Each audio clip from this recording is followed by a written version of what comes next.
Hello and welcome back to the Talking Wednesday podcast. This time it's for episode 64. Dex joined by Jake as always, and it's coming to a 1 week football week now, isn't it? It's weird not having a couple of matches in the Wednesday world. It's also getting to the end of it as well. Like getting to that point where you're looking at what games are left, and you're like, right, where are we going to actually end up now? Because I'd say it's the business end, and there's teams that are starting to show that maybe they're not in it, and then teams that are not. So it's gonna be an interesting end. It is. It's shaping up very.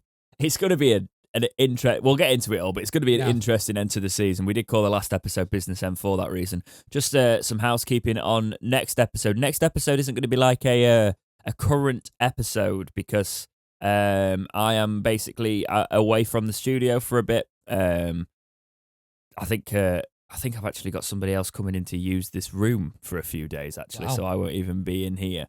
But yeah, I'm not in a position next week to do the podcast, so we are going to pre-record something, which I've wanted to do for a little while, which is going to get us much grief and aggro from people, but there will be next Monday. Basically, we record this podcast on a Monday. I'm not available to record next Monday, so we will be pre-recording an episode. So if it sounds like why aren't they talking about what's just happened at the match, that'll be why. But it means when we come back, it'll be quite nice actually, because the week after we'll have so much to talk about in the run of things. You'd hope it'll be a 2-game pod. Yeah, it's a slow news. It's slow news weeks at the minute because there's not much coming out. We are getting to that stage where it's going to get busier though. It's going to get a lot busier. That's part of the housekeeping. Discord's available. Email us. I've just realised I've not replied to an email. I will do that straight after that. You know, you're like, that's been sitting for 4 or 5 days now. Yeah. Membership options are available underneath the YouTube page. If you're watching this on YouTube, just click the join button below. You can financially support us that way. If not, make sure you're just giving us ratings, nice reviews on podcast services, and liking the video on YouTube. Subscribe. Helps us out there, helps us grow the platform, because I swear I've been on this number of subscribers for about 6 months now, because I've just not, it's just sat. It's just sat at that number, on it. Yeah. So that is our Easter plan, I guess. We won't be doing a live episode because I'm just not available to record on Easter Monday, which is quite funny, actually, because I look like Jesus. You're risen. I'm mysteriously disappearing. And got to go have a party with his disciples. Yeah, that's I'm that's back. the one. What's been occurring? Who's been doing what?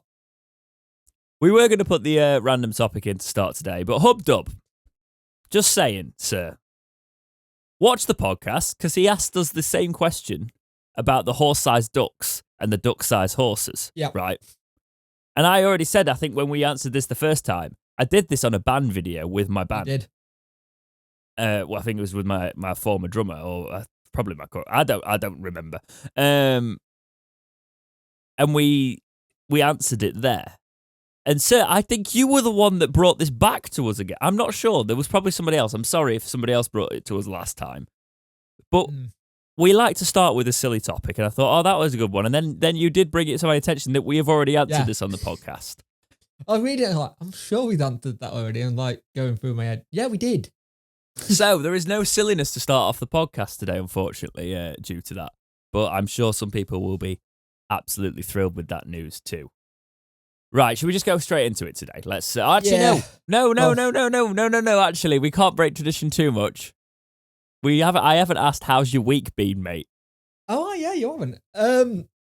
Poorly Child, so that's been about it. She's on the mend now. She's feeling more herself. But Poorly Child, hanging the TV in my office, and because it was in the way, and I like to reuse tech if I've got it.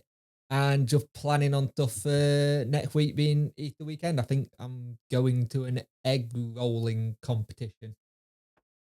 Wow. So McKenna got to paint an egg and everything and then throw it down the hill and see if it gets there. So we'll see. I love that. I love that. You are peak dad, my friend. She'll enjoy it. How's your week been? I was poorly for a day. My car overheated. And I've had to just spend like a couple of £100 on it to try and sort that out. But it's now on its very last legs. I did say I was running this car to the ground. I've done many miles in it myself, with quite heavy miles as well. And I always knew that I was going to run this car into the ground, and that is what is happening. But the unfortunate thing is now it is starting to get to a point where I think the head gasket might be going. And I'm like, I'm not paying for that if that's going, because that's like an £800-900 job. That money and you I'm can like, put towards a new car. That's exactly what I was thinking, and I was like, we'll see how long this lasts. I've spent a couple £100 on it. I replaced the thermostat basically. Yeah. Because it was overheating on me. That seems to have done the job, but I have noticed that the fans aren't very good in traffic, which means when it gets to the height of summer, my car's probably going to go bang. So I'm starting to think about new options for cars, and I hate it. I hate the car. You get so little for your money. It's just basically society at the minute. You get so little for your money. I hate looking at it and going, it's just. I mean, I know what the sort of like line of car I want, but I'm also one of those people that doesn't. I don't like overly financing. Yep. I've just swore. God damn it. 9 minutes. I don't like overly financing stuff because I just think it's a slippery slope. Yeah. I've always thought that. I like to make. I don't buy things just for the badge. I know so many of my mates who will get themselves into debt just because they buy something for the badge. Same with houses. They'll buy a new build for ridiculous money, and I'm like, it's made of plastic, sir, yeah. and you've just overspent for it. And there's nothing against new builds. Some of them are really nice, some of them really got 9 times out of 10, a lot of them these days have a lot of issues. When we were looking at houses, we were making sure it was going to be something. And also, new builds are tiny. If you look around, you can get more for less for your money, but more space. Right. When did people start paying 220, 240 for a 3-bedroomed house? Just pandemic. It's ridiculous. New builds. Oh yeah, we'll get so much for your money, and you can buy for 230 grand this 3-bedroom new build that's got like zero plastic garden. Grass, and I'm just like, I get it. I get wanting to get on the housing market. I'm in that situation now where I'm like, I want to get what's right for my money, and I'm born too late, mate. Too late. It's one of those situations when you're buying a house, especially if it's something like what I got. It got a lot of things that I need to fix and stuff, thanks to the previous owner being a DIY bodman. But if you can find a decent house at a decent price that's older, take it, because you'll get a bigger garden 9 times out of 10. They're built to last. This house was built in like 1932. I've still got the original deed somewhere. And you know for a fact that as it goes on, you're not going to have that whole thing where you're going to go, oh, that's wrong. I'll have to ring them up and go, I'm in my house. I've been in it for 5 years. I've got a 10-year guarantee with you. And then get someone to go, well, we're going to have to get the safety bloke out and point out everything that's wrong with it. Because that's what's happening these days. People are getting new builds. I think it's the SAG officer or something like that. They're going around checking things, go, that's wrong, that's gone, and it's all bodged. Bodge jobs. It's. Do you know what's depressing about it? Is I've known people moving into these houses, and I know they tell me where they're moving, and I'm like, that's where I've drove past on my way to work, going, why have they started building a housing development on the floodplains or the old marshes? I'm like, what are they doing? Why are they doing it? They're called and then they'll charge over 200k for those. They're charging over 200k for that. You know, for years I'd be driving to work or wherever, or to school or whatever, and I'd drive past these places, and when we had the floods, they were completely underwater. Yeah, and you go, you're building houses there. Not why? I know there's a housing crisis in the UK and stuff, but not every bit of land is there to be built on. It's feel for my friend down in Cornwall. he can't get a house for a lump of money or rent it because all the people who are renting the houses are getting turned into holiday homes. It is quite. I will say, as a northerner, I've got nothing against our southern friends at all. I work with a lot of southern exports, but that was part of my issue with it. Right in the pandemic, so many southerners thought, "Well, I'm not going to pay for an house down here. I'm going to go and buy one up north." Yep. And it's got worse up here because of that. Yeah. The housing market has rapidly got very bad up here. Because four doors down from me, their house had been sold for a year, and that's because two Londoner came up and gave them 20k more than what it was on the market for, and they still can't find a house now that they like to do. Yeah. And that's the situation I'm in. Like I can see houses, but whether I actually want to spend, and the worry of negative equity is there, and it's just, it made me sick because honestly, like all through growing up, right, you get told by the people like in their 40s and 50s, oh, you have this time, but you'll get your day. You'll get your day. You sort of come to it, and now I'm at a situation where I'm like, I should be kind of coming into my day now because I'm working 6 days a week in this sort of lifestyle and the sort of graft I'm putting in. And I'm working smart, by the way. I'm working hard. I'm working smart. So it's not like I'm being an idiot with stuff. I'm working, and just working for the 10 years ago, even 10 years ago, probably even 5 years ago, what I'm sort of working towards this year would mean I could probably live quite comfortably, quite a nice lifestyle. Now, that's kind of become because energy, everything, everything's going up. It's like, well, what am I even working for? What is the point? And that is a situation that more and more people, and I'm finding myself in that situation. Who's managed to I'm actually one of the lucky graduates who's managed to get into his industry. Right? There's so many people that don't do that and are on and have to go through minimum and put the slog in for minimum, and that it's just so frustrating. Yeah, because there's no the rewards are just getting pulled away and way away, and there's going to be something in this country where it's always been about just get your head down and work hard, and you'll eventually get something. Even back in my day, we had to graft and do all of that. It's this country's been built off that mentality, but you're taking away the ability to actually get even just a decent lifestyle from all of that now, and it's just not you yourself, Jay. But it's just. I know what you mean. No, it's just, I don't know how we went on this rant when I said, let's just get straight into the podcast, but I've just been looking at friends in situations and myself in a situation where I'm like, we got very lucky when we did we literally bought our house in 2019, just before everything. And we look back at now and go, Christ, we were lucky.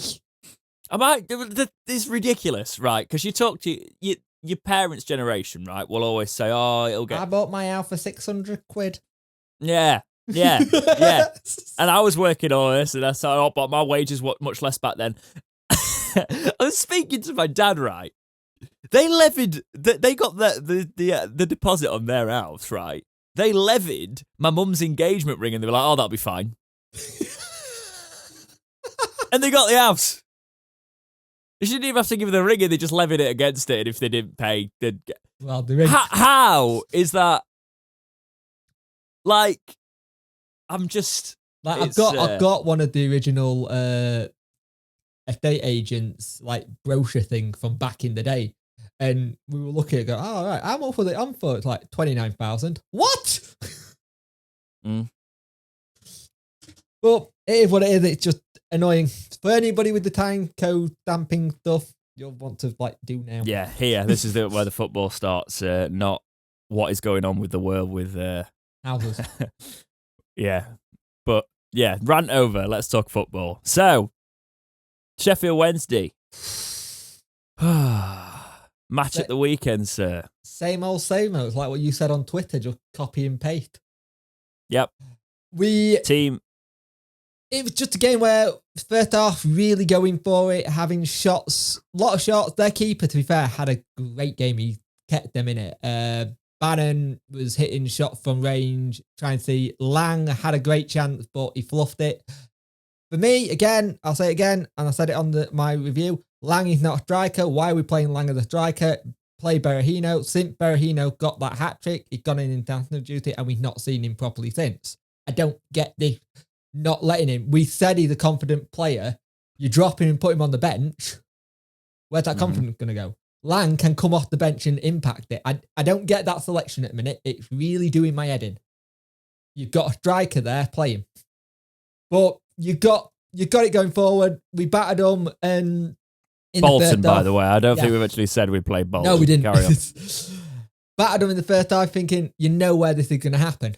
You 100% know it was either going to be a nick it and because we battered them, or it's going to be the result that we got. We do get the goal, and it's a crappy goal corner, but Jordan Thorey gets his first goal, and great to see him back in the team, actually, because he was out for personal reasons. He's back in, got his first goal.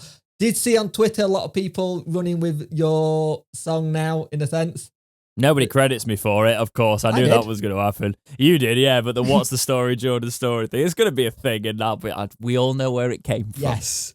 Just saying. It's just so easy because you can do the well so easily in a crowd. You know, I don't get why we didn't just jump on it straight away. Go on. But what annoys me about Wednesday, and it's this same old situation that keep coming. We have so many chances that we can't bury them. Or, in the same game, we have the situation that we cannot defend corners. We lost 12 points from games due to corners, set pieces. 89th minute or so, they get a corner. Simple. Anybody who plays Sheffield Wednesday now, it's very easy how you get a goal against us. You get corners because we can't defend them. Not even corners, man. Set pieces. Just set pieces anything with floater balls going in. Like what I don't get is we got a really tall back line.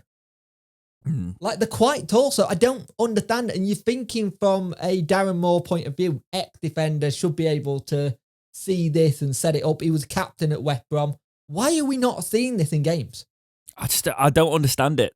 I don't understand it, man.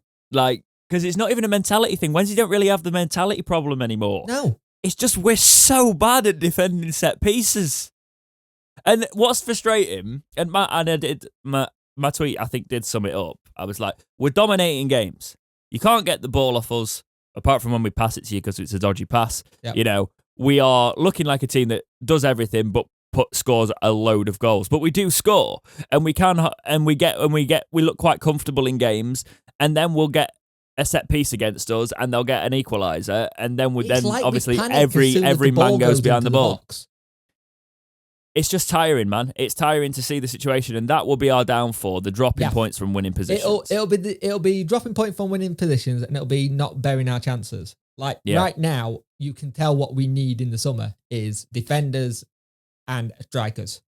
Bolton fans did the Icelandic clap when they equalised, didn't they? Yeah. What's that all about? No idea. I like Bolton. Don't get me wrong. But no, I have. I was a bit. What? I have done something a bit different in the show notes for this bit because we don't normally put Darren Moore's thoughts at the end. But I thought it was interesting with what he said to the media afterwards.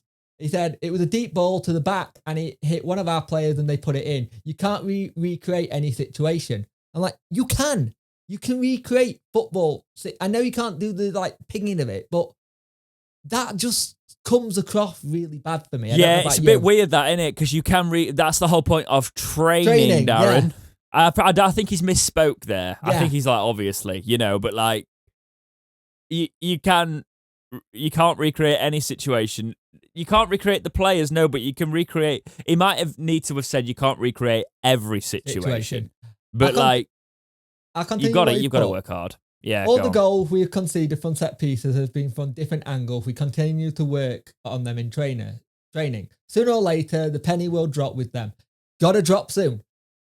I will rattle the occasions, knock things about in training. We have to learn from it, and it seems to be saying things over and over again. We'll get in the classroom again and present questions to them. Set plays are part and parcel of the game. A lack of concentration is seen to concede goals and drop 2 points. We need to iron out these errors. And this is so frustrating because we can all see this, what it is. And obviously away teams. So can the opposite teams. Yeah, the opposition. That's the problem. for most teams, if you're getting the situation where you're getting battered by us, the best thing is just sit back, take as much of that, and if you can go and get a corner or set piece in general, because we do give away a lot of free kicks because we get frustrated when we can't get the ball back. And you float balls into our box, and it's just ridiculous how it keeps happening. And you really did, you really went off after the match. You weren't happy, were you? No, I was, because I'm just sick that we can see this, and the players. I know the players can see it because they're trained professionals, and they got to be kicking themselves as well.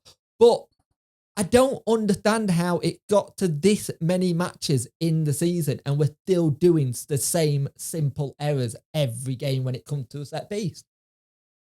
I don't disagree. It's not been good enough in that regard, and I don't know how you get around it. You've got to bring a set piece coach in at this stage, surely, someone specifically that. But Darren Moore was a big centre half, and I just don't get it. It boggles your mind because he should see those situations. The line in American football, which is situational football, where you create. We don't have that crap. We don't have that. No, but crap you create for the play that's going to happen. So you set it up that way because that's how American football. You can recreate some of these things. You can have a ball ping in and have somebody where it pings off trying to do it. We have the equipment where you can get corners in off a corner, not someone taking it, just a ball machine that floats in or whatever. You can recreate this, and I understand what he was saying, and like that, I think he misspoke as well. But it's got to get ironed out. We can't keep dropping points, especially in the position we're in now. That could be the difference between 6th or becoming 7th place at the end of the season.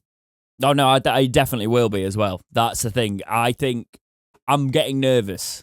I'm getting really nervous about this run-in because... Especially with the away games we've got. Yep. Away from home with the... I will say, Wednesday, just the away support Bolton was ridiculous. It was insane as always. So it's not even I would say, oh well, they've got their home fans, but when we take that many away, you can only really hear our fans. Yep. If you're being honest. Yeah. And I'm not having a pop there, but if you got our away fans at home all the time, and you brought some sort of they would. Of course, our home support can be a bit quieter. As I said, it's been very quiet this season, actually. But we are so loud away, and that's. But then again, there isn't a whole lot to want to sing about all the time, is there? I get it as well, yeah. And I don't know. It's frustrating because you take that many fans, and they've been entertained, but. Why can we turn it on at home but not away from home? Speaking of, by the way, get well soon, Tango. We meant to mention that at the top and we didn't. He's from the match. He's not come. He's ended up in hospital actually. He's had an operation Sunday on his leg, and he's recovering now. And it's just not what you want to see. And there was some bad behaviour as well from. Wednesday fan fighting other Wednesday fan kind of thing. It's just stuff you don't want to see. It's who goes to the match for a scrap? There's still that mentality, sadly. It is, and that's what's worrying me because it's coming through. There's a new wave in our fan base of there's some younger scrappers at it as well. Do you know what I mean? 18, 19-year-old lads that want to scrap, and I'm I get it, but don't bring it to the football. Do it. It's always happened, right? But it's always happened. You know the football. It's always happened well away from stuff. Yeah. And I just we've seen it more and more at Wednesday recently. Give them any more ammunition to hate us. It's also they already don't like us. If you are one of the younger lads having a scrap as well, you're giving younger fans a bad rap, and that's and younger fans are the ones that always get the stick anyway. So let's not be part of that. We don't want that firm mentality. Do you know what I mean? Because that's I've walked out of matches and you can hear scraps being organised, but they've been organised situations away from stuff. People bring their kids to matches, and they should.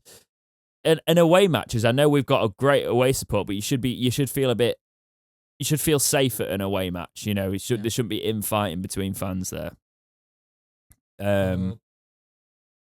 It's just a shame, but we'll see what happens next couple of games, because we've got more away games than we've got home games, but we need to turn it on. And I think we've only won twice in that pink kit this season. I like that kit as well. And we liked last year's kit as well, didn't we? Yeah, I like the away kits. I know people that really just can't stand that. Oh, I can't do a pink kit still, and I'm like, really? But it's really nice. Yeah. You still haven't got it yet, have you? No. I'm not. I really don't like the home kit. I'm not a fan.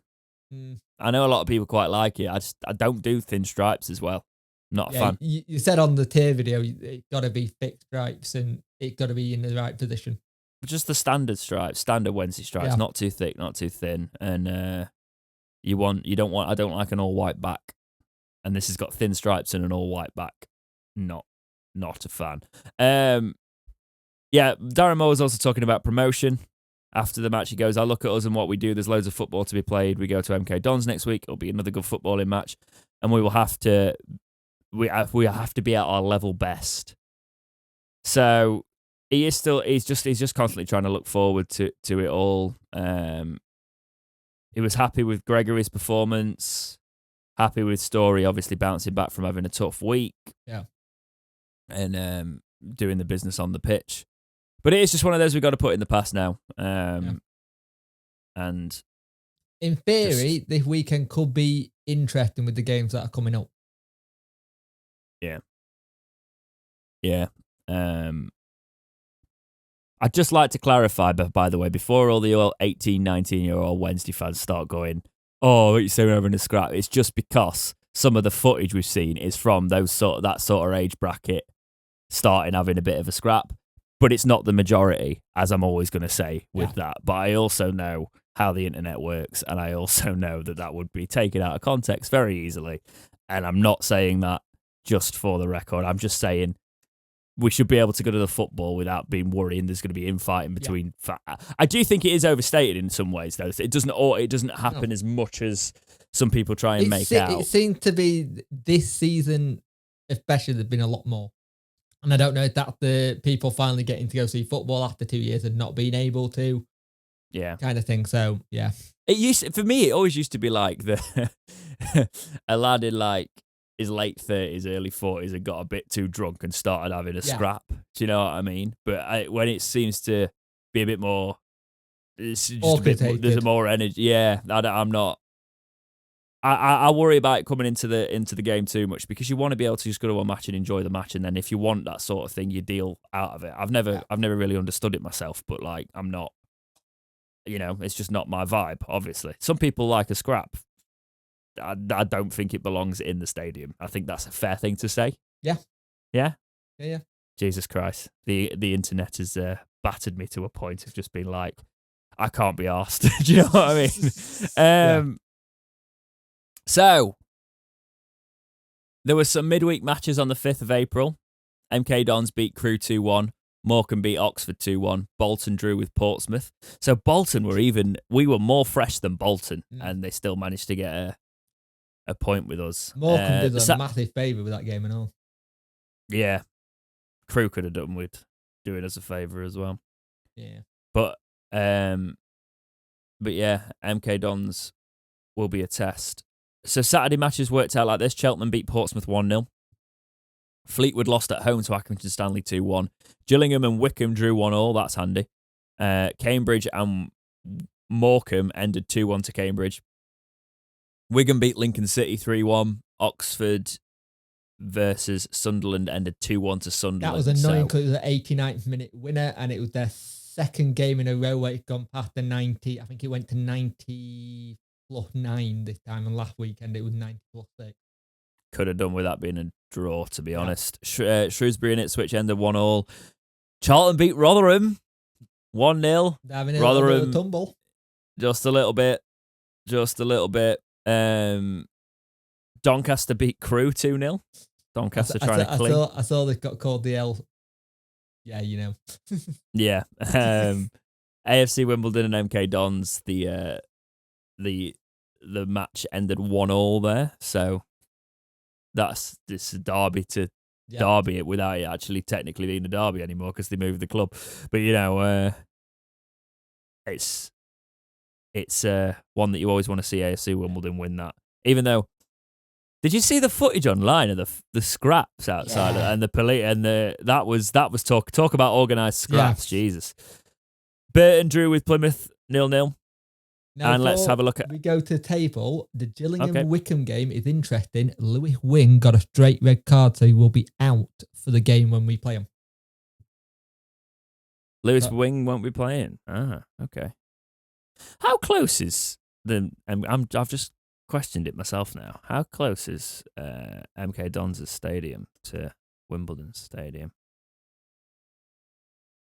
Distance to Wimbledon. Keep talking. It's going to be really interesting to see what happens now. Now I'm looking at the table because it's so sodding tight that I still think it's going to go to the last game of the season for us, personally, because you look at the games we've got, there's some winnable games, and then there's some games where we'll turn up, but when they will turn up, will it be the one we just had versus Bolton or the one that we got versus, say, like Cambridge? Yeah, the playoffs are going to, if we do obviously stick in, then they're going to get my stomach churning, I know that. It's 46 miles for those wandering between the stadiums, so yes, it's technically close enough to still be a derby, but it's not location-wise, it's not technically. Location-wise, it's not a derby, but with everything that happens, it's a derby. Yeah. So the table, Wigan are top of the league. I told you, Wigan are winning the league. I did say Wigan are winning the league. They've got 40 games played and they're on 86 points. MK Dons are in second with 42 games played and are on 83. So they're 6 points ahead of Rotherham, who have fallen to third on 80 points. And they've got the same matches played as Wigan. So Wigan still could overtake MK Dons. But if they lose another one, Rotherham could overtake MK Dons. But if they lose another one, they'd be joint on points with a superior goal difference. Yeah, but Rotherham are in trouble if they don't sort this out. They've had loss, draw, win, loss, loss. Whereas MK Dons a draw, win, win, win, draw. We could actually do Rotherham a favour on Saturday. Wigan a win, win, draw, win, win. Plymouth are in fourth on 76 points, 42 matches played. Wednesday are staying fifth, but only because of goal difference. We're on 73 points, 41 games played. So we have got a game in hand on Plymouth, but it would... Plymouth are on 78. So we'd be 2 points behind Plymouth if we win our game in hand. Sunderland are on the same matches played, 41 games played, 73 points behind us by 3 goals. Yeah. Yep. So that's tight there. Oxford are now 8th after they... Hang on. Oxford have moved, but we've got to talk about Wickham, who are in 7th, also on 73 points, 42 games played. Jesus Christ, I've just seen their goals against and goal for is identical to Sunderland. Yep, it is. They've got 49-20, 49-20. So, 69-49, 67-44. So they're... I can't read... Yeah. No. It's not exactly, or is it? No, it is. It is exactly. 69-49, 49-49, 20-20, 73-73. Yeah. We need to make these bigger, these tables, because it's always the tables and the images I struggle reading. Don't wear contact lenses. They're difficult. Right. Oxford on a nice amount of points on 69 points in 8th. That somebody's going to finish on 80 points and not make the playoffs. Yeah, definitely. And it's going to be Sheffield Wednesday, innit? Feels that way, doesn't it?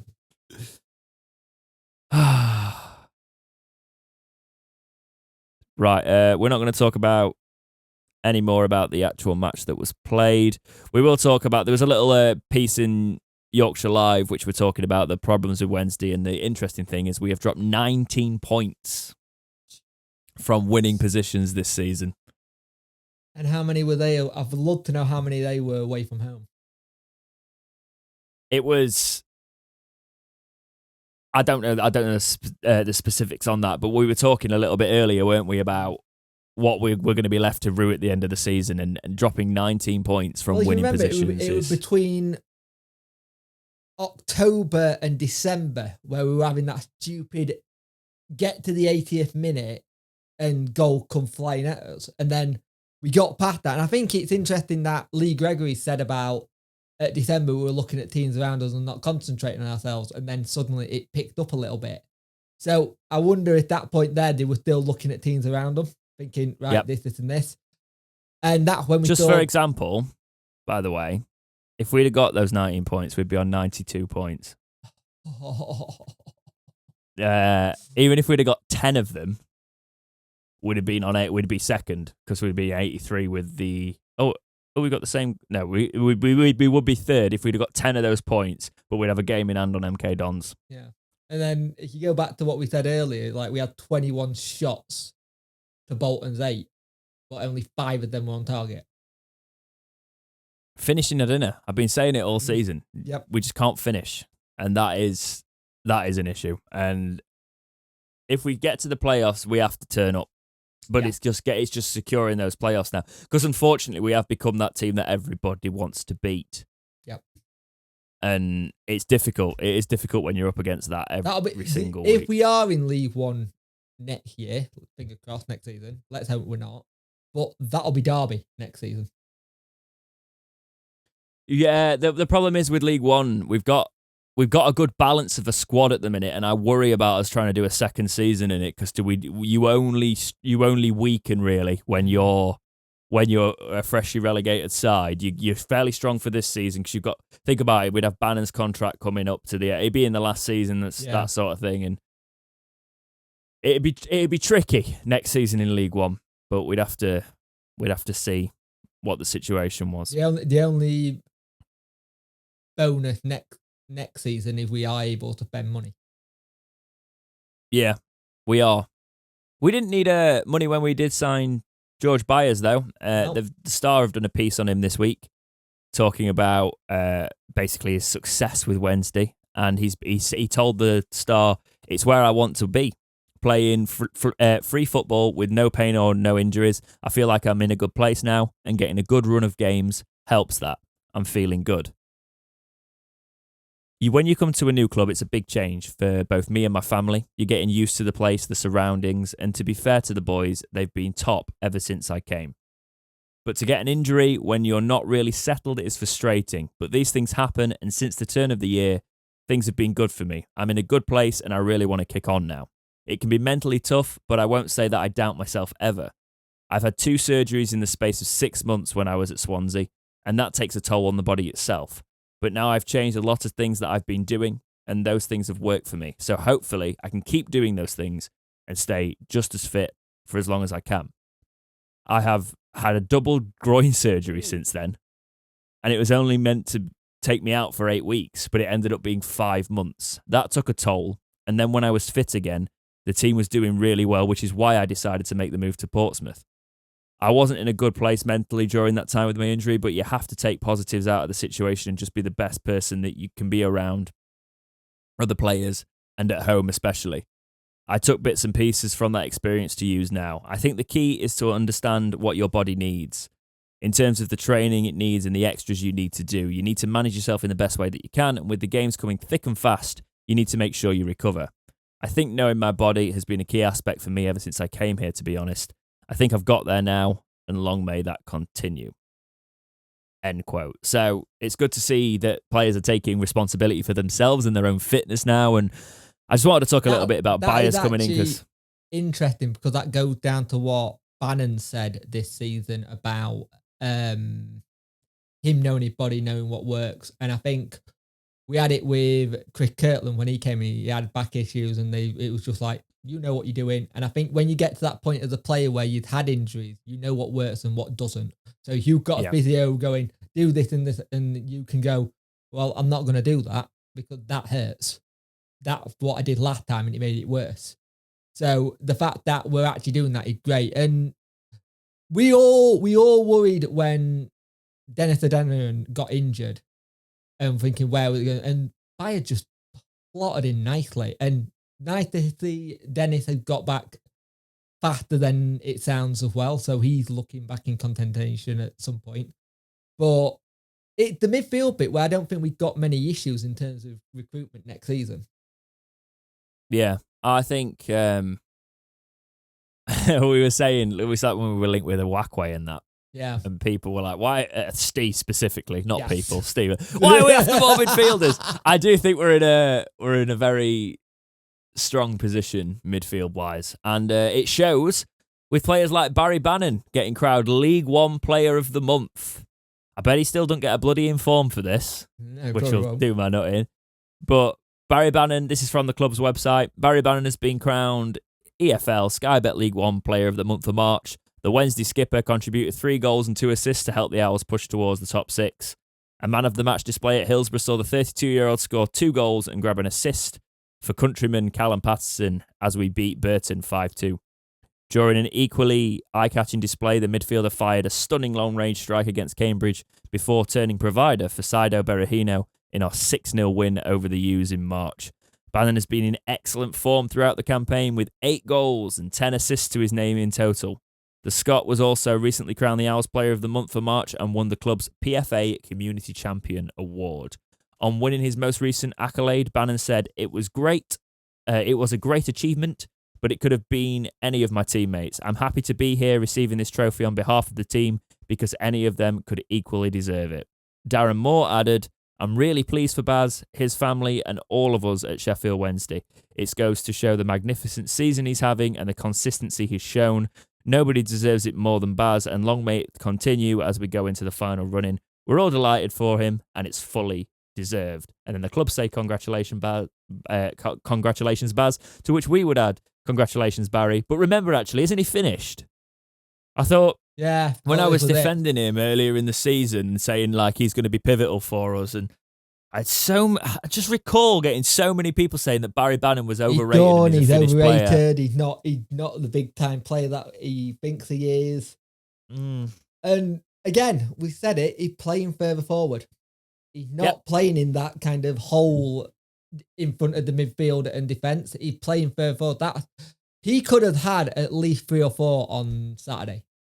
Having Barry Bannon as an attacking option and not our only attacking option in the midfield makes the world of difference, right? He still likes a lot of the game to go through him, but when it all doesn't have to go through him and the manager is alert to that and changes up the squad so not every single thing has to go from him, you've then always got the threat of where is Barry Bannon because this ball could go through him at the minute he could control play and make something happen. He's probably still the only player on that pitch that I can look at and I'm like, I don't see how you're going to make space there, and he can make space. Yeah. You know, 100%. He doesn't do the logistic move of like, well, there's space there, so I'm going to pass to there. He'd sometimes turn a man and move that way. He's that player he's got that vision. And that's priceless, especially at this level. So, well-deserved award, in my opinion. Anything to add, Jake? He seems like he just keeps getting better and better in a minute, which is nice to see at that age. And some of the criticism he got in the past, I don't agree with it, but he's showing that he can do it. And I've seen some people, this is because he's in League One. He's not a championship player. He's a championship player. It's just he was in a bad championship team with everything that was going off. Yeah, I've got to say, look at how Tom Lees is doing at Huddersfield. Yeah. They love him, by the way.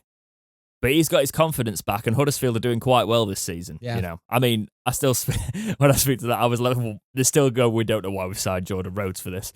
But even he's having an okay little season. Yeah, but the money, the money in the contract is ridiculous. But Tom Lees, for example, was woeful for us in that last season. Really, if you think about it, but we always knew there was a player in there. He just needed the confidence and the ability next to him. Tom Lee shone for us under when he was next to Lovens and stuff like that. I always said Louvens, but it is Lovens, isn't it?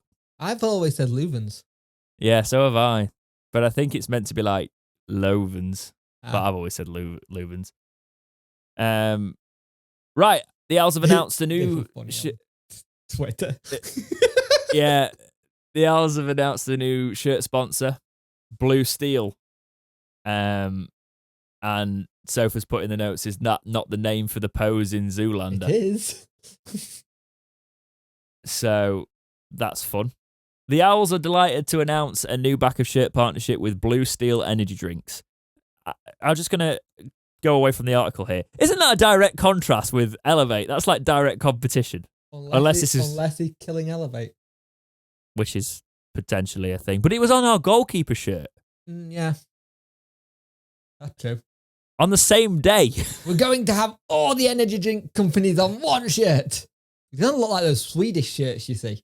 You've seen them. There's some clubs in that you can Google it. Google football sponsorships and some shirts in Sweden where they are just platted. People talk a lot about heart issues at the minute, don't they? And we're still trying to pump people full of energy drinks. Don't know how. To be honest, I like energy drinks, and I'm just saying I would take an energy drink sponsorship because I'm all about moderation. I do drink energy drinks, but it's all about moderate. But I know some people that will just drink, like most, you don't drink it responsibly. You don't realize how much it's meant to perk you up. It's meant to be like a very, very, very strong coffee, and you have one. That's it. And nothing else. But some people will just drink it like it's pop. And I understand, because there is some that are just delicious, right? You feel like you just... Because I'm quite obviously, I like the odd alcoholic beverage. There's some energy drinks that give you that same sort of tang. Yeah. You know, just from the taste. So, yeah. Anyway, back to the article. The striking blue steel logo will feature on both Wednesday players' shirts from Saturday's League One fixture at Bolton, which they have. Blue steel energy drinks are sugar-free. Sugar-free is interesting. Yeah. And contain healthy ingredients with a natural source of caffeine. Free samples of the zero-calorie, unique flavour combinations will be available around the stadium at our next home game against Crewe on Tuesday, the 19th of April. I actually find it quite interesting that they're going to be sugar-free. I may have to go on Amazon and buy some and just maybe we have to do an episode where we try it. Maybe. Or, the club could actually use that COO and ask us, reach out and send us some. But yeah, I'm not going to carry on reading the article. Actually, speaking of the COO, Liam Dooley has said, it's fantastic to have Blue Steel on board and we welcome them to Hillsborough. We are really pleased to introduce a nutritious and healthy energy drink to our growing range of refreshments on match days. Buy it now. Didn't say the buy it now bit. That's slander. End quote. No, he didn't. But he did say the delight a bit. And it's just basically below the... names. It's the back of the shirt below the number. Yeah. Looks quite tidy, to be fair. Works nicely on the away kit because it's black and it's got a black well background. On the white, on the home shirt as well. Maybe. I think it works well on the back of the away shirt because it's got the crack pattern on it, hasn't it? It's got the design, whereas the plain white it might look a little bit. I don't know. We'll see. We'll see if it can look central. But that is a sponsorship there. Sugar-free. Sugar-free is interesting because that's one of the worries within energy drinks. And I have had a couple of sugar-free ones and they usually taste crap. Yep. So we'll see if they do actually taste crap, I'm sure. Sheffield Wednesday. Next match is against Milton Keynes Dons. That's going to be rough. Yep. What are your thoughts about this one? Honestly, I'd be happy to get away with a draw. I'd take a draw and just go. We need to win it. We need to win it. But if this was at home, I'd be saying, yeah, we can do this. 100%. We can do it. We can do this, but we're not gonna. The problem is with Wednesday. It depends which Wednesday turns up. Yeah. Keep an eye out for Scott Twine. He's got 15 goals and 12 assists this season. Player now. And then you've got Isa. Is it Isa or? Yeah, Isa for them, who's got 12 goals, 2 assists. Troy Parrott, Wednesday we're linked with. Yep. 7 goals, 6 assists. 1 penalty in that. But their penalty taker is actually the defender, Harry Darling, who's scored 5 penalties for them this season as a defender. He's got 1 assist. They're a good side. Yep. They're a very good side, and we're gonna have to be careful. And I've seen it online. People going, "Oh, what Theo doing now? He's on the bench, not getting the minutes like he said he wanted." Like they said, he scored 1 goal and 1 assist. Yep. Yep, and he's played 13 times, but he's started 8 times. Yeah. So, enough said on that one. But yeah, I'm. Gotta It's win. going to be one of our biggest tests up until if we get to the playoffs. So you've just said we gotta win, and you've just said you'd take the draw. Make your mind up. I'd take a draw, but we got to win. I have that whole thing. A draw. On looking at it, is a good result when you see how good MK are. Because if you look, they've had 41 points at home and 42 away. Yeah. So fair enough. You're getting to the point. If we don't, like, I think I said last week or week after, there was 18 points, and if you got all them, it was 91 points.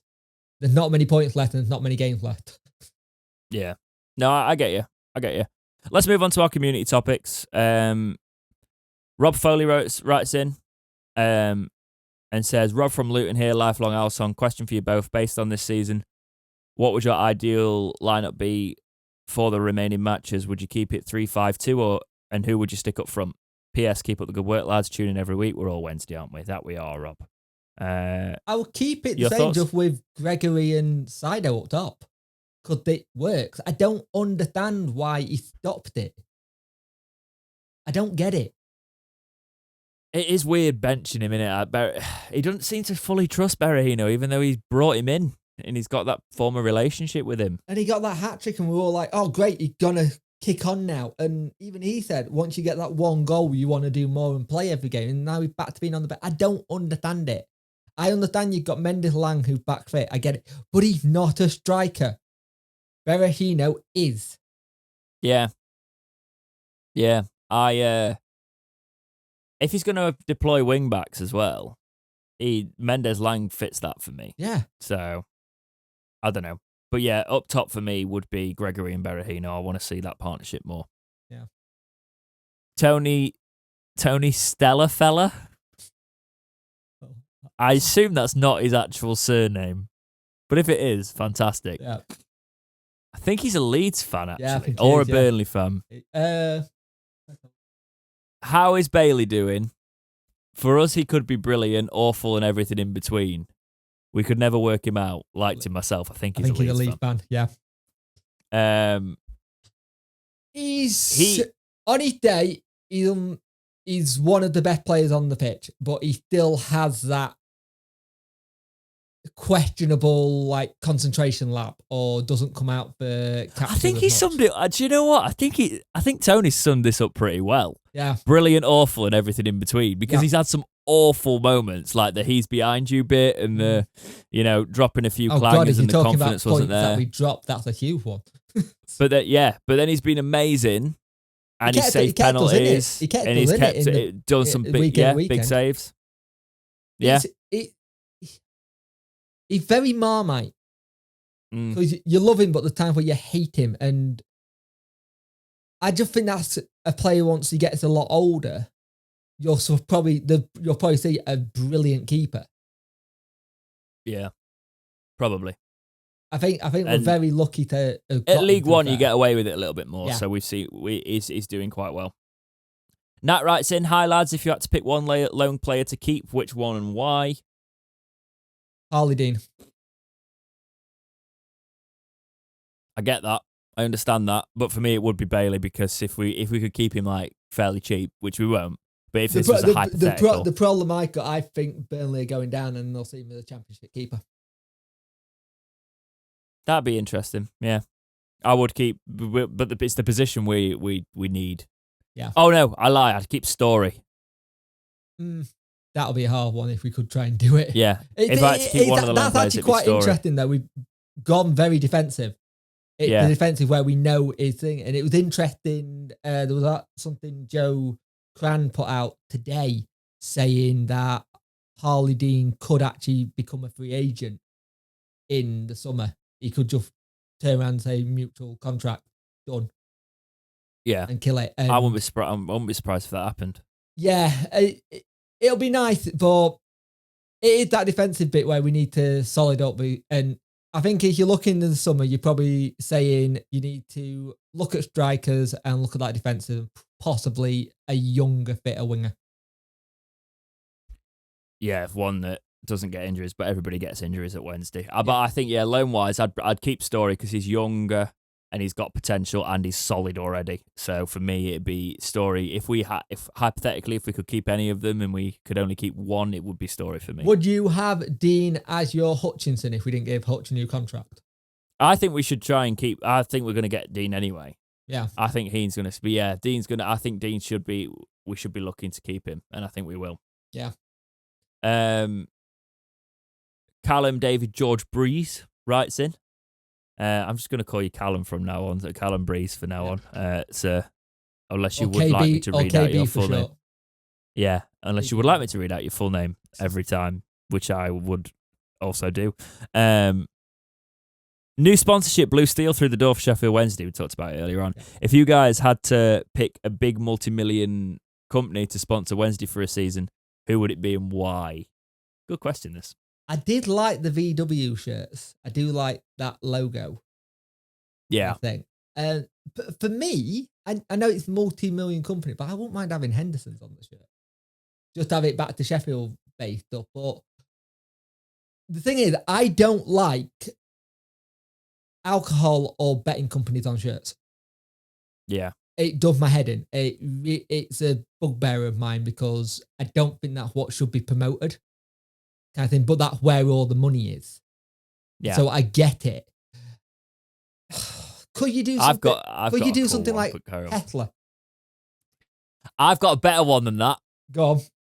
And it's really off the wall. DeLorean have come back. Ooh. Right? And the original DeLoreans were made with Sheffield steel. Ah, right. Yeah, that good link. And we could get sponsored by DeLorean because they've got their new range of electric cars. They've remade the old DeLoreans and they've got the new DMC on the front of like a nice Wednesday kit. I'd love it. I tell you what, I'm a nerd as well. I would like DMC on the home shirt, but you remember the Fiorentina Nintendo shirts? I don't actually. Oh, you've got to Google them. They are so nice. They are rare as well. I love like the Nintendo logo on because I know in Seattle because we can't have red on the shirt. Oh, I mean, no, you can't, can you? Then again, Sanderson was on there. Yeah, that was, yeah.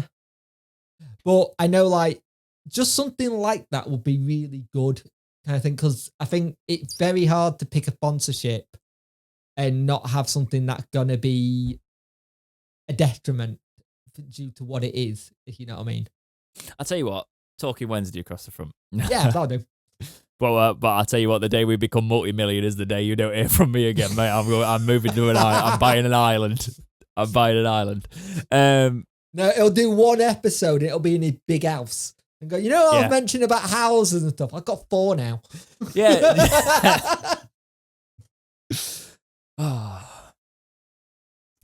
That would be lovely. And to be fair, I've had people always say to me, if you won a lot of money, would you put money into Wednesday? I went, and I always would be no, because I would not want that financial kind of thing. And yes, as a fan, you think, yeah, you put your money into, but then if it goes wrong, it's on you. If I had a ridiculous amount of money, I'd buy the club. Just saying. DC, when he gets it. Yeah. If Chancery wants to gift me £300 million and then buy more with the club, I'll give it a go. Or just appoint me and we'll see what happens. And then everyone can abuse me. What would be a point of media strategy? No, I'll run the club. To be fair, what could go wrong? I still think we kind of need someone who's owner and then employ a chairman for day-to-day running. I will say we were linked with pretty much most of the players that I was suggesting. So yeah. Just saying. So got an eye for it. You just head out then. Yeah, I guess I could go on the scouting team. Couple $100,000 a year, Chancery. That'll do you nicely. Will do me more than nicely, mate. I'm going for the big estimate just in case it actually ever happened. Just so I'm not lowballing myself for the interview. Right. I'm being facetious, obviously. But yes, that's all I've got for this week's episode of Talking Wednesday. Anything more from yourself, sir? Just have a good Easter and enjoy it with family if you can. Exactly. What I'm doing. I'll be heading into a cave shortly. Making my way back out on Monday. Chasing an egg down a hill, apparently. I made a Jesus joke and it just completely went over your head, but I it's heard probably it. not a very good I joke. heard it. Not a very good joke. It's all right, Jake. It's all right. That's it for this week's episode of Talking Wednesday. Take care. We'll see you in the next one. Yeah.